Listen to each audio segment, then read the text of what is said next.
예, 뉴욕 증시가 또 좀 흔들거립니다. 흔들리면 뭐 아시아 증시는 더 큰 폭으로 영향을 받게 되는데요. 간밤에도 변수들이 있었죠. MTN 이양영 전문위원 모시고 분석하겠습니다. 위원님 어서 오십시오. 네, 안녕하세요. 그러게요. 또 뭐 무역 협상이 일부 외신 보도들은 뭐 올해 어려울 것 같다. 내년으로 넘어갈 수 있다는 얘기도 있고요. 트럼프 대통령은 뭐 워낙 왔다 갔다 하니까 어제 뉴욕 증시 특징 좀 봐주십시오. 네, 맞습니다. 미국과 중국의 협상이 1단계가 말이죠.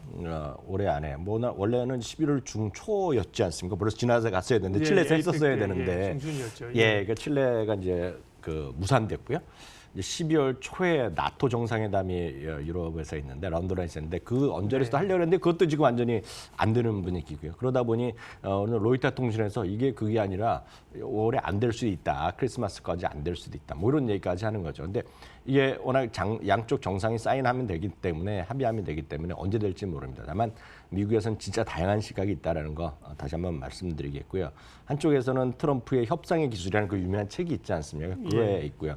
중국을 여러분 항상 얘기하는 만만디가 있지 않습니까? 그렇죠. 그렇기 때문에 이게 그걸 빗대어서 하는 얘기가 워낙 많다라고 먼저 말씀드립니다. 어찌됐건 오늘 S&P 500, 다우 30, 나스닥 모두 한 번도 플러스에 별로 근처부터 못한 상태에서 결국 마이너스로 흘려내렸고요. 원자재 시장에서도 어저께 워낙 유가가 떨어졌기 때문에 그걸 반등한 정도 외에는 오늘 큰 의미는 없었습니다. 섹터만 보더라도 에너지 주가만 좀 올라갔다라고 보셔야 되겠습니다. 말씀드렸던 대로 로이터 통신에서 나온 거죠. 미국과 중국의 무역 협상이 1단계가 금년에 힘들 수도 있다는 얘기하는 거가 되겠고요. 상원에서 홍콩의 인권법을 이제 만장일치 통과했고요. 제가 잠시 전에 보니까 하원에서도 뭐 만장일치까지 모르겠는데 하여튼 통과된 거로 좀 잠깐 보고 왔습니다. 중국에서는 당연히 내정 간섭이라고 반발하는 거가 되겠고요. 그러다 보니 공포지수가 뭐 14포인트 해봤자 아주 높은 건 아닙니다. 워낙 20포인트 넘은 적도 있으니까요. 그렇지만 어찌됐건 10월 24일 이후에는 최고치로 오늘 올라가게 됐고요. 지난주 화요일 날이었습니다. 트럼프 대통령이 뉴욕에서 연설하면서 이거 잘 되고 있다. 뭐 기대해도 된다. 뭐 이런 얘기가 멘트 나오면서 10년물 금리가 1.95%까지 올라갔던 걸 기억하실 텐데 이것이 다시 오늘 1.72%까지 떨어지는 그런 모습을 보여주고 있습니다. 앞서 이제 진행 시작하면서 미중 협상이 도대체 언제 끝날 거냐 그런 얘기를 얘기하셨는데 제가 오늘 삭발을 이 시간에는 준비 안 했는데 새벽 부스 방송에 준비한 게 있는데요. 제가 월요일날 내일에 다시 보여드리겠죠. 혹시 궁금하신 분은 오늘 유튜브에서 새벽 방송 다시 해보시면 될 텐데 제가 하나만 말씀드리면 알리바바의 전 회장 있지 않습니까? 잭마가 그러니까 마윤 회장이 뭐라고 얼마 전에 인터뷰했냐면 앞으로 20년 동안 미국과 중국 간의 경제 긴장 관계죠. 이거 왜냐하면 미국이 지금 탑 1인데 중국은 글로벌 탑 2가 아니라 탑 1을 노리는 나라 아닙니까? 그러니까 계속 긴장 관계가 있을 것이다. 그런 얘기도 있고. 그러니까 여러 가지가 이제 시각이 있고 결국은 긴장 관계에서 뭐 되고 안 되고 하겠죠. 그렇지만 이런 상태에서도 결국 살아남는 기업은 전 세계 어디나 있다는 거. 그걸 좀 염두에 두시면 좋겠고요. 캐터필러가 오늘 그런 얘기 나올 때마다 안 좋고 하는 거죠. 캐터필러 오늘 다시 1.2% 떨어졌고요. 애플도 모처럼 떨어졌습니다. 애플은 사실상 오늘 분위기가 나쁘지 않을 타임입니다. 왜냐하면 트럼프 대통령과 지금 팀 쿠크 뭐 절친하고 트럼프 대통령 여러 번 얘기하는데요. 오늘 텍사스에 있는 애플 공장을 직접 갔습니다. 그래서 분위기 좋을 만한데 이런 소식이 나오면서 오늘 좀 뭐 쉬었죠. 퀄컴이나 코로보 이런 것들이 제일 중국에 대한 비중이 많은 겁니다. 매출 비중이요. 당연히 오늘 퀄컴은 2% 이상 떨어졌고요. 그 반도체가 속해 있는 섹터 지수도 한 1% 가까이 오늘 떨어진 것이 주요한 그런 관련주가 되겠고요. 그 밖에 특징주로는 어제 이어서 오늘도 유통주가 대부분 실적을 발표했는데 오늘은 타겟입니다. 타겟은 이제 대형 일단 할인점 정도로 보셔야 되겠는데요. 월마트와 더불어서 지금 아마존에 맞설 수 있는 기업으로 많이 얘기가 되고 있는 거죠. 올해 워낙 많이 올라가는 와중에 오늘 또 깜짝 실적이 또 한 번 나왔고 동일 점포 매출도 생각보다 훨씬 더 좋게 나왔습니다. 어닝 가이던스 당연히 올렸고요. 그러다 보니 오늘 주가가 무려 14% 올라갔고요. 어저께는 홈디포로 말씀드렸는데 홈디포랑 거의 비슷한 사업을 하는 곳이 로스라는 곳이 있습니다. 경쟁사인데요. 2019년 어닝 가이던스를 상향시키면서 오늘 이쪽은 오히려 또 4% 올라간 것이 오늘의 주요 특징주가 되겠습니다. 예.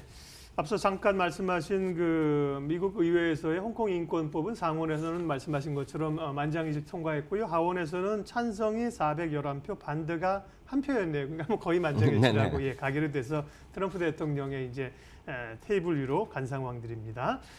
예, 단기적으로는 조금 주춤거리고 있지만 어쨌든 올 가을 들어서는 이 주식을 포함한 그 위험 자산 쪽으로 상당히 선호도가 높아가고 있지 않습니까? 네네. 그러면 자금들도 실제로 좀 안전 자산에서 빠져서 위험 자산 쪽으로 오고 있나요? 네, 그런 주장이 꽤 있는 네. 거죠. 그래서 오늘 그걸 수치로 제가 좀 확인해봐서 예. 그 데이터를 좀 갖고 와봤습니다.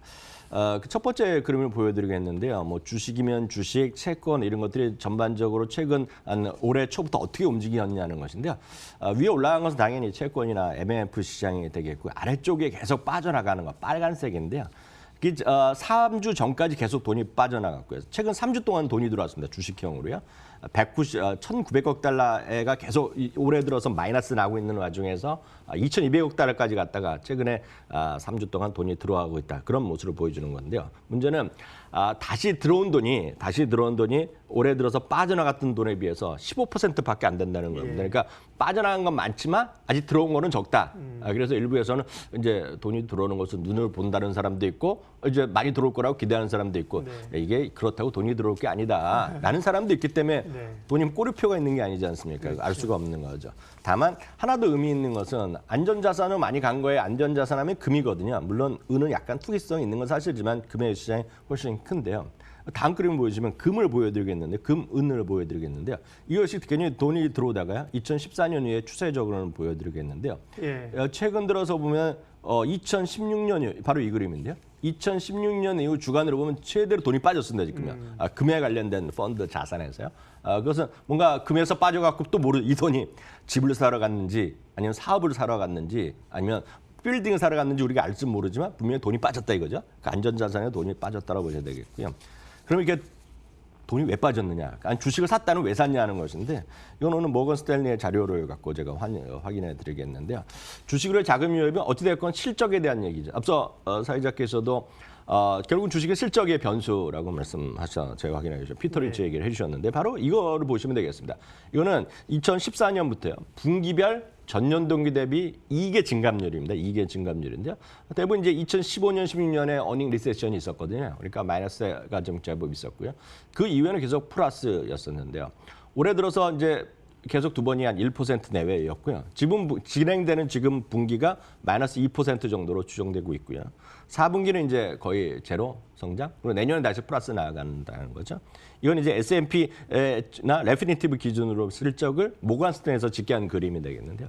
모건 스탠의 그림 자체도 지금 내년 이후에 좋아진다 얘기를 하는 거가 되겠고요. 그러니까 이익이 회복되기 때문에 주식을 지금 들어오는 사람들이 있다 없다? 얼마나 들어오는지 모르겠지만 있는 사람은 분명히 있는 거라고 보셔야 되겠고요. 그 다음은 이제 글로벌 제조업에 대한 얘기입니다. 글로벌 제조업은 지금 분명히 마이너스 건이 많이 있는데요. 이제 세 그림인데요. 제일 계속 흘러내려갔던 것은 파란색은 유럽입니다. 유로존이 되겠고요. 빨간색은 중국입니다. 중국이요. 노란색은 미국인데 여기서는 IHS 기준을 잡은 그림인데요. 분명히 이제 유럽이나 중국은 50 이하가 있고요. 미국은 이제 위에 기울기를 보셔야 되는데 미국이 이제 그나마 지난달 대비 올해 다시 이번 달에 조금 올라가는 모습 보여줬고요. 유럽은 역시 독일 때문인데요. 독일이 중심인데 독일도 지금 뭐는 40 이하까지 갔다가 조금 반등하면서 유로존 전체의 PMI를 좀 회복시키고 있고요. 물론 중국은 여전히 아래쪽으로 가고 있는데 이런 방향성 자체가 좀 위로 틀었다라는 것에 고무적인 거를 그런 배경을 찾는 사람들도 있다. 바로 이런 이유들 때문에 지금 돈이 들어오는 것이 아니냐라고 판단하에 참고하시면 좋겠습니다. 네. 자금의 흐름 들어오는 특별히 좀 체크를 해주셨고요. 특징주 가운데 국내 주식 시장과 또 연관 지을 기업을 하나씩 살펴보고 있죠. 오늘은요. 네, 제가 자주 이럴 때마다 이제 대부분은 10번 하면 8번은 이제 좋은 거 얘기하지 않습니까? 네네. 한두 번 정도는 안 좋은 거 얘기하는데요. 그러니까 미국 주식이 다 좋은 게 아닙니다, 지금요. 그러니까 어떤 트렌드를 잘 읽고 못 읽고의 차이에서 많이 나는데요. 여러분 남성분들도 혹시 패션쇼 이런 거 좋아하시는 분 계실지 모르겠지만 빅토리아 시크릿을 보여드리겠습니다. 회사 이름은 L 브랜드라는 지주회사에 입으로 되어 있는데요. 네. 추세적으로 약한 게 뭐 한 3년째 계속 내려가고 있습니다. 딱 이걸 보면 지금 죄송하지만 우리나라 주식을 보면 거의 현대자동차 주가물이랑 똑같습니다. 지금. 물론 현대자동차 오래 전 반등을 했지만은요.